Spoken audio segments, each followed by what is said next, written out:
I've been drinking ionized water now well over 20 years, and I've got what's called an under-the-counter conversion kit. I'm the only one that sells these. I did not invent it, really, but I'm the only one who sells them on the market. You just turn this on, it's all hooked up underneath. And then you fill up your water here. You got two streams.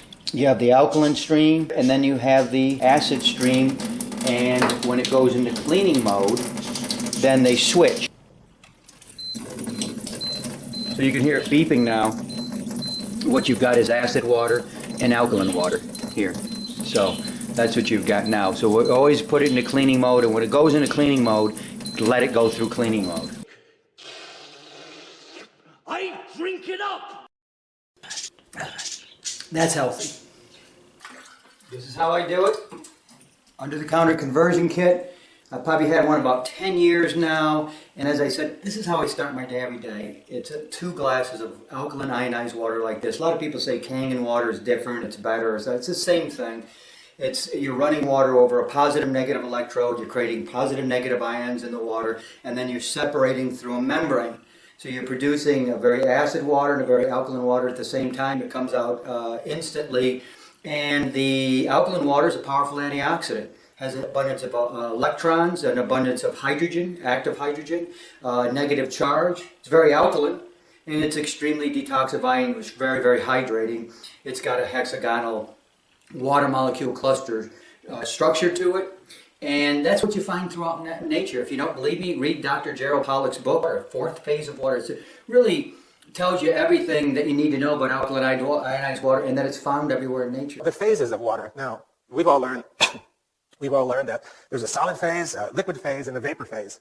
However, 100 years ago, there was some idea that there might be a fourth phase somewhere in between a solid and a liquid. Sir William Hardy, a famous physical chemist, 100 years ago exactly, professed that there was actually a fourth phase of water, and this water was kind of more ordered than other kinds of water, and in fact had a gel-like consistency, like I mentioned. So we began studying the properties of this zone, and we called it, for obvious reasons, the exclusion zone, because practically everything you put there would get excluded, would get expelled from the zone as it built up, or instead of exclusion zone, EZ for short, at the properties. And so it looks something like this. You have a material next to water, and these sheets of EZ layers begin to build, and they build and build, and they just keep building up one by one. And so if you look at the structure of each one of these planes, you can see that it's a honeycomb, hexagonal kind of structure, a bit like ice, but not ice. And if you look at it carefully, you can see the molecular structure. So of course it consists of hydrogen and oxygen because it's built from water. But actually, they're not water molecules. If you start counting the number of hydrogens and the number of oxygens, it turns out that it's not H2O. It's actually H3O2. So it is possible that there's water that's not H2O, some phase of water. My premise and I always postulated that ionized water is found in nature because everyone says it isn't. It's found in nature, and it's exactly like nature. And then again, that's what makes it so special and so unique, and the fact that it's structured, of course. Well, I think you're onto something when it resembles nature. You know, if you look at the water that comes from deep springs, for example, it has minerals in it, and it's also under pressure. But we found that pressure, if you take ordinary water with minerals in it, even without minerals, and you put pressure on, the pressure actually shifts the equilibrium from the ordinary bulk water to this EZ water. And the reason it does that is EZ water is denser than regular. So if you take something and put pressure on it, it likes to convert to the denser kind of constituent. We found experimentally that's true. So if you look at the water that comes from deep sources, which is under pressure and has minerals, it's going to contain a lot of EZ water. And people who have made measurements, for example, of some of the waters, the healing waters that come from the famous places like Lourdes and such, I've seen some of the measurements done by some labs, and they actually show that they contain EZ water. So when you say mimicking nature, I think it may mimic some of the best waters that we actually have in nature, the ones that are known to be good for healing. Looking, of course, more into these extremely interesting properties. And what we found is we stuck electrodes into the EZ water because we thought there might be some electrical potential. It turned out that there's lots of negative charge in that zone.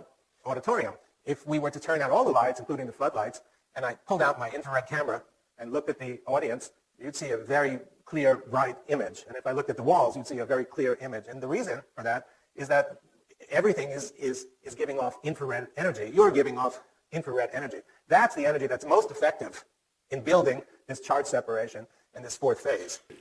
So this is how I roll, this is what I do, and this is how I stay healthy, and it's the #1 reason why I'm healthy at 61 years old. This is what I do. I'd rather go to the bathroom 1,000 times than to go to the doctor's office once. Dr. Bob, and I'll see you guys next time. Cheers. This is the book I wrote on ionized water called The Miraculous Properties of Ionized Water, the definitive guide to the world's healthiest substance. Check out my new book, God's Path to Disease-Free Living, What the Scriptures Tell Us About Health. Remember that your body is your temple, and honoring it will give you greater health than you ever imagined.